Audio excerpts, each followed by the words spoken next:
Subject से कितनी चीजें पूछी गई और कौन सा टॉपिक बहुत इंपॉर्टेंट रहा जो एग्जाम में पूछे जाने वाला है। देखो सबसे ज्यादा वेटेज नॉर्सेट के अंदर ज्यादातर मेडिकल सर्जिकल का होता है, वही चीज यहां पे लिखी गई है। तो हाय मेरे नर्सिंग स्टूडेंट्स और मेरे सारे विद्यार्थियों, आज आप लोगों के लिए एक ऐसी क्लास लेकर आया हूं जो आपको किसी भी तरीके से अब नर्सिंग ऑफिसर बनने से नहीं रोक सकती है। आप हर प्रकार से नर्सिंग ऑफिसर का बनने जा रहे हैं और आपके लिए मैं लेकर आया हूं 21 से लेकर 26 का एनालिटिक डेटा जो आपको बताएगा कि कौन से टाइम में कौन सा क्वेश्चंस पूछे गए और किसके ऊपर फोकस किया गया नॉर्सेट ने। तो नॉर्सेट के रिलेटेड जो भी बच्चे तैयारी कर रहे हैं, ये वीडियो उनके लिए बहुत इंपॉर्टेंट होने वाला है। तो ध्यान रखिए, सभी लोग गौर से देखते जाएं कौन कौन चीजें कब कब पूछी गई। ठीक है, सबसे पहले अपन आते हैं मेन टॉपिक, बिना समय गवाए जल्दी जल्दी बात करेंगे। नॉर्सेट फर्स्ट में क्या पूछा गया? सिंपल थ्योरी बेस्ड क्वेश्चन पूछे गए, डायरेक्ट क्वेश्चन आ रहे थे, थ्योरी बेस्ड चीजें पूछी जा रही थी। ठीक है, फिर अपन बात करते हैं नॉर्सेट 2 के अंदर क्या आया। देखो नॉर्सेट एक साल में 2 बार एग्जाम लेता है, जो 2 आपने नॉर्सेट 2 नॉर्सेट 3 ये दोनों 22 के अंदर हुए। उसने क्या पूछा? देखो कंसेप्ट और थ्योरी इंटीग्रेशन रिलेटेड चीजें उसने पूछी, थोड़ा क्वेश्चन घुमा के आने लगा, थोड़ा कंसेप्चुअल आने लगा, ये चीजें इसमें जोड़ी गई। फिर क्या किया? देखो थोड़े जो क्या कर दिया गया, उसको मॉडरेट क्लिनिकल एप्लीकेशन उसमें जोड़ दिए, तो पेशेंट की कंडीशन थोड़ी बदल दी गई, थोड़ा क्वेश्चन लेंथी होने लगा और आपको वहां से क्वेश्चन आंसर बताने पड़े। तो यहां पे ये चेंजेस किया गया नॉर्सेट 3 के अंदर। 2023 में जब अपन देखा तो यहां पे नॉर्सेट 4 आ रहा था और नॉर्सेट 4 ने क्या पूछा? क्लिनिकल ओरिएंटेशन शिफ्टिंग पूछी। ध्यान रखिएगा, फिर थोड़ा सा वो शिफ्ट हो रहा है क्लिनिकल ओरिएंटेशन पे। ज्यादातर क्वेश्चन अब जो आने लगे थे वो क्लिनिकल ओरिएंटेशन से पूछे गए। यहाँ पे जितने भी क्वेश्चन आपने देखे होंगे वहां पे ज्यादातर क्वेश्चन क्लिनिकल बेस्ड आ रहे थे। जिस बच्चे की क्लिनिकल प्रैक्टिस बढ़िया हुई उसने वहां से क्वेश्चन ज्यादा कर पाया। यस, मेरा उद्देश्य देखो क्या है बेटा, मेरा उद्देश्य यह है कि आप हर प्रकार की चीजें कवर कर लें ताकि अब आने वाला जो 2026 है आपको किसी भी प्रकार से वंचित ना रखे। 2023 के अंदर बता दिया दूसरा जो एग्जाम हुआ, yes mixed multiple subjective pattern पे क्वेश्चन आया। सभी प्रकार की चीजें उसने इंक्लूड की, सभी सब्जेक्ट को इंक्लूड किया। साथ ही उसने क्या बताया? जिस प्रकार से क्वेश्चन आ रहे थे सभी प्रकार को इंक्लूड करके बताया। चलिए, मैंने आगे चीजें लिखी हुई, आप पढ़ सकते हैं बाद में, मैं अभी आपको मेन चीजों पे फोकस कर रहा हूं। फिर 2024 के अंदर क्या है? हाई लेवल के एप्लीकेशन बेस्ड क्वेश्चन आने लगे, क्वेश्चन का लेवल थोड़ा बढ़ गया, स्टैंडर्ड बढ़ा दिया गया, थोड़ा डीप जाने लगा और फिर आपको चीजें पूछने लगा। ठीक है, फिर नॉर्सेट 7 आ गया। नॉर्सेट 7 के अंदर देखो एडवांस क्लिनिकल क्या आने लगे भाई? विजुअल्स आने लगे, इमेज बेस्ड क्वेश्चन आने लगे, जहां आपको एक्सरे की इमेज देने लगा, सीटी स्कैन की इमेज देने लगा, फ्रैक्चर की इमेज देने लगा, बहुत सारी चीज। और फिर आपको कई बार मूवमेंट भी देने लगा, आपको विजिबल एग्जामिनेशन देने लगा। तो आपको बीच में आपने देखा होगा कि नॉर्सेट के अंदर बीच में एक विजिबल डायग्राम्स आता था या विजिबल क्लिनिकल कंडीशन आती थी, जहां पूछता था कि बताइए पेशेंट को क्या हो रहा है। कई बार आपको साउंड दे देता था। तो ये सारी जो चीजें थी ये आपको उसने नॉर्सेट 7 के अंदर जोड़ी। 2024 के अंदर एडवांस क्लिनिकल विजुअल एग्जाम उसने जोड़े। ठीक है, फिर नॉर्सेट 8 में क्या किया? मल्टीपल कंसेप्ट क्लिनिकल क्या दिया? सिनेरियो बेस्ड क्वेश्चन उसने चालू कर दिए। अब क्वेश्चन और थोड़े लेंथी होने लगे थे, कुछ क्वेश्चन ऐसे आने लगे थे जिनका जो रेशनल था, जिनका जो सिनेरियो बेस्ड था, अंडरस्टैंडिंग थी, बड़ी लंबी जा रही थी, बच्चे समझ कम पा रहे थे। तो यहां पे उसने थोड़े क्वेश्चन की जो लेंथ थी वो बढ़ा दी थी। यस, नॉर्सेट 8 के अंदर। फिर नॉर्सेट 9 आया जिसने क्या किया? हाई कैसे किया? Reasoning and diagnostic based question उसने दिए। डायग्नोस्टिक बेस्ड क्वेश्चन उसने पूछने लगा। यहां पे आपको क्लिनिकल कंडीशंस बता दिया, डायग्नोस्टिक बता दिया और फिर पूछने लगा कि पेशेंट की क्या कंडीशन है, क्या हो रहा है, किससे डायग्नोस होगा, इसकी नर्सिंग मैनेजमेंट क्या होगा, इसमें प्रायोरिटी मैनेजमेंट क्या होगा, इसका नर्स की रेस्पॉन्सिबिलिटी क्या होगी। ये चीजें आपको यहां पे पूछने लगा नॉर्सेट 9 के अंदर। नॉर्सेट 10 के अंदर क्या है? Advance clinical decision making questions आने लगे। नर्स क्या करेगी, नर्स क्या करेगी, क्योंकि आज जिस प्रकार से एनवायरनमेंट मॉडिफाई हो रहा है, जिस प्रकार हॉस्पिटल मॉडिफाई हो रहे हैं, चीजें मॉडिफाइड हो रही है। मेन आपका डिसीजन मेकिंग आता है कि एक नर्स का डिसीजन मेकिंग क्या होगा, क्योंकि एक गुड नर्स डिसीजन मेकिंग तभी कर सकती है जब उसके पास गुड नॉलेज ऑफ सोर्सेज हो, तब वो बढ़िया काम कर सकती है और बढ़िया तरीके से डिसीजन ले सकती है। तो भाई आपके पास अगर बढ़िया नॉलेज है, आपने बढ़िया पढ़ाई की है, तभी आप क्लिनिकल नॉलेज आप बढ़िया आप डिसीजन मेकिंग कर सकते हैं जो नर्सिंग के रिलेटेड पूछे गए। चलिए, ये तो अभी तक जो पूछे जाने वाले नॉर्सेट के 10 तक के थे जो मैंने आपको बता दिया। ठीक है, चलिए नेक्स्ट आता है भाई पैटर्न ऑफ शिफ्ट किसके ऊपर किया गया, कैसे कैसे पैटर्न बनेंगे। तो अगर मैं बता दूं, देखो जल्दी जल्दी देख लीजिए सभी बच्चे। देखो यहाँ पे लिखा रिकॉल बेस्ड क्वेश्चंस यहाँ पे पूछे गए। ओके, कब? देखो बेसलाइन एरा लगा 21-22 में, 23-24 में इसको थोड़ा चेंज कर दिया गया और 25-26 में क्या कर दिया गया? थोड़ा मॉडर्न एरा पे डाल दिया गया। किस रिलेटेड? रिकॉल बेस्ड क्वेश्चंस को, जिनको आप डायरेक्ट पढ़ के सॉल्व कर रहे हैं। आपका रटा हुआ क्वेश्चन है, बेसलाइन क्वेश्चन है, आपने पढ़ रखा है और आपने पढ़ा और सॉल्व कर दिया, उस प्रकार के डेटा को चेंज करता रहा। फिर कंसेप्चुअल बेस्ड क्वेश्चन थे उनको फिर इन्होंने देखो यहां पे क्या किया? 2021 में वही बेसलाइन रखा, फिर यहां पे थोड़ा चेंज किया, यहां पे इसको थोड़ा मॉडरेट कर दिया, थोड़ा और बढ़ा दिया। ठीक है, क्लिनिकल सिनेरियो बेस्ड क्वेश्चन को वही सेम पैटर्न पे रखा गया। ठीक है, प्रायोरिटी नर्सिंग एक्शन को वही रखा गया, बढ़ा दिया गया, पहले फिक्स, फिर देखो और बढ़ा, फिर उसको मॉडरेट कर दिया गया। फिर अपन ने कहा क्लिनिकल डिसीजन मेकिंग वाले क्वेश्चन जो कि यहां पे इस प्रकार से पूछे गए और यहां पे आके यहां पे बढ़ा दिया गया। तो आपको ध्यान रख लेना है, जो मैं चीज बता रहा हूं उनके आपको ऊपर फोकस करना है। ठीक है, चलिए अब आते हैं मेन चीजें। कौन से सब्जेक्ट से कितनी चीजें पूछी गई और कौन सा टॉपिक बहुत पूर्ण इंपॉर्टेंट रहा जो एग्जाम में पूछे जाने वाला है। देखो सबसे ज्यादा वेटेज नॉर्सेट के अंदर ज्यादातर मेडिकल सर्जिकल का होता है, वही चीज यहां पे लिखी गई है। और वेटेज ऑफ द स्टेटस किसके बारे में बताया गया, सबसे ज्यादा ध्यान रख लेना, कंसिस्टेंसी हाई यहां पे रही है मेडिकल सर्जिकल की, जिसमें देखो क्या क्या चीज रही, कार्डियोलॉजी जहां कार्डियोवैस्कुलर सिस्टम की बात करेंगे, जिसमें ईसीजी इंपॉर्टेंट है, मैं पढ़ा चुका हूं, आप जाके ईसीजी के वीडियो देख सकते हैं। अभी मैं लेटेस्ट अपडेट आप लोगों के लिए लेके आऊंगा ईसीजी का एक और वीडियो जो आपको आने वाले नॉर्सेट के एग्जाम में इंपॉर्टेंट रहेगी। तो भाई ईसीजी जो कार्डियोलॉजी रिलेटेड ये टॉपिक रहे। पल्मोनरी जो इंपॉर्टेंट सिस्टम है, यहां से भी क्वेश्चन आता है, बहुत सारे सीओपीडी के पेशेंट हुए, देखो इंपॉर्टेंट है, सीओपीडी से क्वेश्चन जरूर देता है नॉर्सेट के अंदर, ध्यान रखिएगा। तो इस प्रकार के अस्थमा और ये पेशेंट है जो पल्मोनरी रिलेटेड आए, ठीक है। नेफ्रोलॉजी से किडनी से क्वेश्चन है, जिसमें ग्लोमेरुलोनेफ्राइटिस, किडनी ट्रांसप्लांट, रीनल के रिलेटेड जो चीजें, इलेक्ट्रोलाइटिस के रिलेटेड चीजें पूछी गई। ट्रॉमा केयर वेरी इंपॉर्टेंट, ध्यान रख लेना, ये भी यहां से भी क्वेश्चन बहुत बार पूछता है। नर्सिंग एक्शन पूछता है, नर्सिंग रेस्पॉन्सिबिलिटी पूछता है, नर्सिंग प्रायोरिटी एक्शन पूछता है, ठीक है।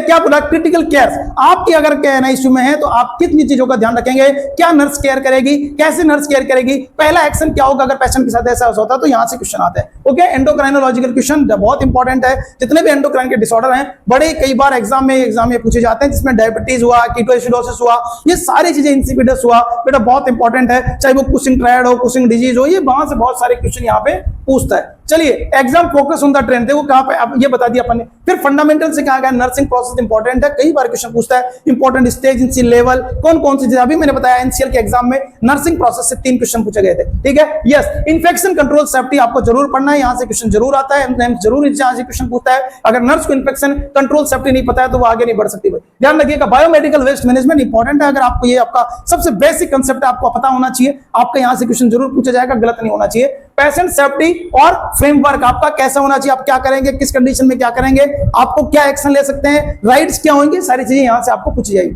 प्रोफेशनल लीगलिटीज क्या क्या होती है, लीगलिटीज की बात करेंगे कि आपके अंदर क्या क्या, जैसे भी मैंने बताया आपके, देखो क्या इसके अंदर क्या क्या आपके डॉक्यूमेंट्स होंगे, कैसे किन चीजों को रखना है, आपका क्या क्या चीजें मैनेजमेंट कैसे करोगे, सारी चीजें लीगलिटीज इसके अंदर आती है, प्रोफेशनल लीगलिटीज। तो ये मैंने बता दिया फंडामेंटल। चलिए, फार्माकोलॉजी में क्या पूछा गया देख लीजिए।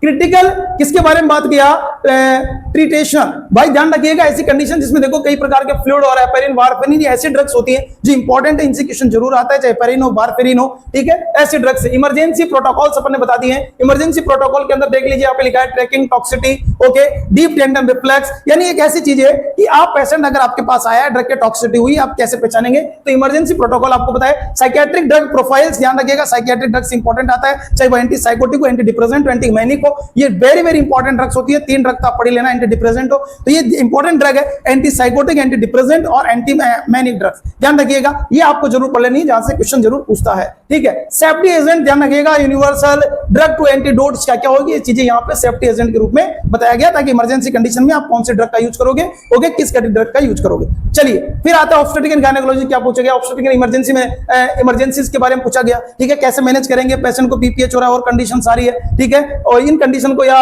यूट्रस रप्चर हो गया, कंडीशंस में आप क्या करेंगे, नेक्स्ट फिर प्लेसेंटल एनोमलीज में क्या करेंगे, इंट्रापार्टम टैगिंग कैसे करेंगे, आप ध्यान रखिएगा, फिर नियोनेटल ट्रांजिशन कैसे करेंगे, सारी चीजें आपको इंपॉर्टेंट ध्यान रखना। Focus on the trend variation, जिनके ऊपर ज्यादा काम किया गया, इन लोगों से चीजें ज्यादा पूछी गई, ठीक है। चलिए, चाइल्ड हेल्थ नर्सिंग में क्या, resuscitation is the important, development rate बहुत सारा पूछा जाता है, पूरा डेवलपमेंट इंपॉर्टेंट है, वहां से कहीं से भी थ्योरी से क्वेश्चन आ जाता है। नेक्स्ट कंजेनिटल पैथोलॉजिकल कंडीशन से पूछा गया, फ्लूइड डायनेमिक्स से क्वेश्चन पूछा गया, यानी इन सभी कंडीशन से आपको चीजें पूछी गई जो एग्जाम में पीडियाट्रिक से पूछी गई। सब लोग ध्यान रख लें, मैं फिर बता रहा हूं, मैं वीडियो को ज्यादा लंबा इसलिए नहीं कर रहा हूं ताकि आप लोगों को, आप बाद में इनको आराम से पढ़ सकते हैं, इन सब चीजों को आपको पीडीएफ लिंक में डाल दी जाएगी, आप इसको डाउनलोड करके देख सकते हैं। यस, चलिए आगे बढ़, देखिए जैसा कि मैंने आपको बताया, वेरी हाई यील्ड टॉपिक, अगर आपको रैंक बनानी है तो इन टॉपिक पे जरूर आपको काम करना है। ये टॉपिक ऐसे होंगे जो आपको सिलेक्शन भी कराएंगे, आपकी रैंक भी बढ़ाएंगे, तो ध्यान रख लेना दोनों टॉपिक के ऊपर, जैसे कोर टॉपिक ऑफ क्लस्टर, एक ऐसी चीज जो आपको रैंक दिलाने के लिए सक्षम है,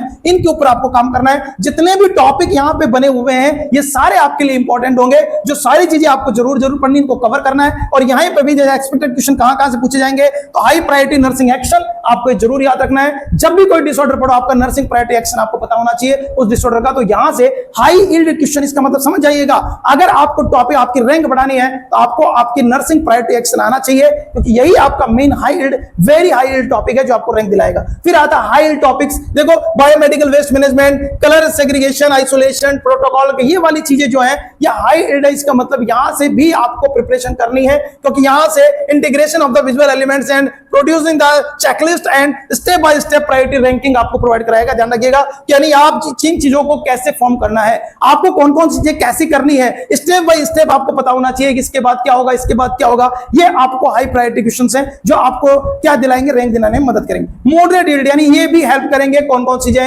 डेवलपमेंटल माइलस्टोन, ध्यान रख ले, मैंने अभी आपको बताया है डेवलपमेंट पूरा इंपॉर्टेंट है, पूरा इंपॉर्टेंट पूछा जाता है, चाहे यूनिवर्सल इम्यूनाइजेशन शेड्यूल हो, चाहे वो एपिडेमियोलॉजी हो, चाहे रिसर्च हो, मैनेजमेंट हो, ये सारी चीजें आपकी ऐसी होती है जो बच्चे कम पढ़ते हैं, ध्यान नहीं देते हैं, और वही चीजें रैंक उठा के ले जाती है बच्चे की। तो आपको इनके ऊपर भी ध्यान देना है। क्वेश्चन इसी प्रकार से बनेंगे, single conception application based question बनेंगे, क्योंकि ये ऐसी चीजें हैं कि अगर आपसे पूछ लिया कि एक बच्चा दौड़ना कब स्टार्ट करता है, तो अगर आपको उसका कंसेप्ट बिल्कुल नहीं पता है तो आप आंसर गलत होएगा, क्योंकि ये चीजें फिक्स हैं, और ऐसी चीजें फिक्स हैं वो आपको करेक्टली याद करनी पड़ेगी, और यहीं से आपकी रैंक यील्ड होगी। ध्यान रखिएगा। चलिए, तो आपने देख लिया होगा, जैसा कि अपन ने बताया भाई, जो वन लाइनर वाले क्वेश्चन है उनको वो डिक्लाइन कर देता है। डिक्लाइन का मतलब ये मत समझिए कि वन लाइनर क्वेश्चन आएंगे नहीं, आएंगे, लेकिन ऐसे टॉपिक से क्वेश्चन आएंगे जो, ध्यान रखिएगा, जैसा अभी मैंने आपको बताया कि एक ऐसा क्वेश्चन आएगा सिंगल लाइन में आएगा जिसका आंसर सटीक होगा, तो लेकिन लेंथी क्वेश्चंस यहां पे ज्यादातर पूछे जाएंगे, वन लाइनर क्वेश्चंस यहां पे कम पूछे जाएंगे। ठीक है, क्रॉस सब्जेक्टिव इंटीग्रेशन से आएंगे। Yes, rise for the bad side prioritisation, जितने मैंने कहा, नर्सिंग प्रायोरिटी क्या होगी, प्रायोरिटी एक्शन क्या होगा, नर्सिंग रेस्पॉन्सिबिलिटी क्या होगी, यहां से पूछा जाएगा। पेशेंट सेफ्टी फ्रेमवर्क क्या होगा, आपको पता होना चाहिए। किस इमरजेंसी मैनेजमेंट में आपको क्या काम करना है, ये आपको पता होना चाहिए। ठीक है, आपको फोकस करना है, इन चीजों के ऊपर आपको काम करना है जो आपको सिलेक्शन दिलाने में काम करेगी।